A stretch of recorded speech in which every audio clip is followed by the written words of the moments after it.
Hello दोस्तों, आज हम बिल्ड करने वाले हैं एक बजट पीसी जो कि 25,000 के अंदर है। तो चलिए शुरू करते हैं। प्रोसेसर में हमने यूज़ किया है एक इंटेल का कोर i3 प्रोसेसर जिसका मॉडल नंबर है Intel core i3 6100 6th generation. ये आप देख सकते हैं वीडियो पे, जो कि 6th जनरेशन स्काईलेक के लिए स्काईलेक आर्किटेक्चर में बना है। ये इसका क्लॉक स्पीड है 3.6 गीगाहर्ट्ज़। ये एक बहुत ही सुपर प्रोसेसर है। इसको आप यूज़ कर सकते हैं इसके साथ गेमिंग में भी, क्योंकि इसके साथ साथ आता है इंटीग्रेटेड ग्राफिक्स जो कि इंटेल HD 530 में बना है। इंटेल HD 530 का एक इंटीग्रेटेड ग्राफिक्स भी इसके साथ आता है। तो इसके लिए आप इसमें इस प्रोसेसर के साथ हल्का फुल्का गेमिंग भी कर सकते हैं। हल्का फुल्का नहीं, मतलब सब गेमिंग भी कर सकते हैं। लेकिन अब कुछ अगर कोई हाई फाई गेम होगा तो वो लो FPS में होगा, क्योंकि डेडिकेटेड कोई ग्राफिक्स नहीं है ना, इंटीग्रेटेड ग्राफिक्स है। और ये ऑफिस और होमवर्क के लिए तो एकदम मस्त रहेगा। इसमें आप कुछ भी कर सकते हो। ये बहुत ही फास्ट CPU है, प्रोसेसर है। तो चलिए आगे बढ़ते हैं।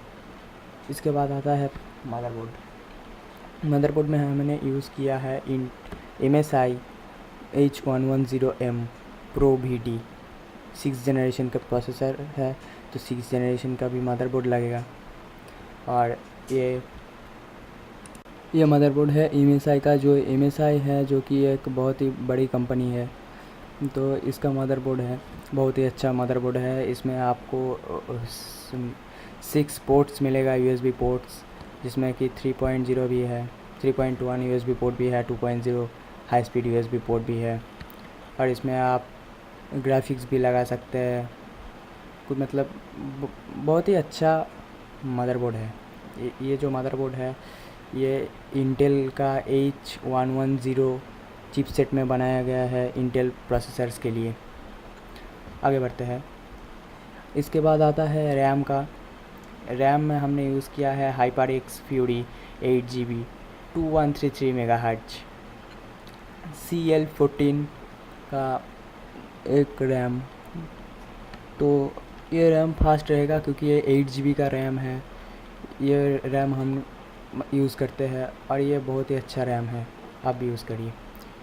रैम जो है 8GB का। तो आगे बढ़ते हैं। आगे है हमारा हार्ड डिस्क में हमने यूज़ किया है 1 TB hard disk western digital का। तो इसमें इसके बारे में कुछ ज़्यादा बोलने की नहीं है। चलिए आगे बढ़ते हैं। वेस्टर्न डिजिटल का 1 TB का हार्ड डिस्क है। इसके बाद आता है PSU में हमने यूज़ किया है आईबॉल, क्योंकि ये हम एक बजट PC बना रहे हैं तो आईबॉल ही बहुत अच्छा रहेगा। PSU आईबॉल का जो हमने PSU यूज़ किया है आप स्क्रीन पे देख सकते हैं। अगर आपके कैबिनेट के साथ कोई SMPS नहीं आता है तो आप ये PSU ले सकते हैं।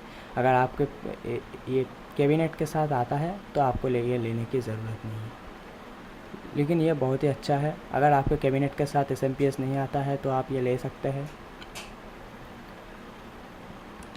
इसके बाद है DVD राइटर, जो कि ऑफिस में और घर में भी कभी कभी ज़रूरत पड़ती है। अगर आपको ये ज़रूरत हो तो आप ले सकते हैं। यह है आसूस का एक DVD राइटर, ये बहुत ही अच्छा है। और इसके बाद आप कोई भी डिसेंट कैबिनेट ले सकते हैं कहीं से भी। मैंने एक सजेस्ट किया है सर्कल का कैबिनेट, इसमें ऑलरेडी SMPS है। अगर आप ये लेते हो तो आपको SMPS PSU अलग से लगाने की ज़रूरत नहीं है। मैंने सिर्फ ये सजेस्ट किया है, आप कोई भी आपके बजट के अंदर कोई भी डिसेंट CPU ले सकते हैं। तो ये है हमारा PC बिल्ड, जो कि बहुत ही अच्छा है। हल्का फुल्का गेमिंग और कुछ भी होमवर्क और ऑफिस वर्क के लिए, नॉर्मल एवरीडे यूज़ के लिए। और इसमें आप गेमिंग भी कर सकते हो, मैंने तो पहले ही किया था। चलिए ओके बाय। मेरे वीडियो को अगर पसंद आया हो तो लाइक कीजिए, सब्सक्राइब कीजिए बहुत अच्छे वीडियो पाने के लिए। ये मेरा पहला वीडियो है जिसके लिए ये मेरा पहला वीडियो है, तो कोई भी गलती के लिए माफ़ कीजिएगा। चलिए बाय।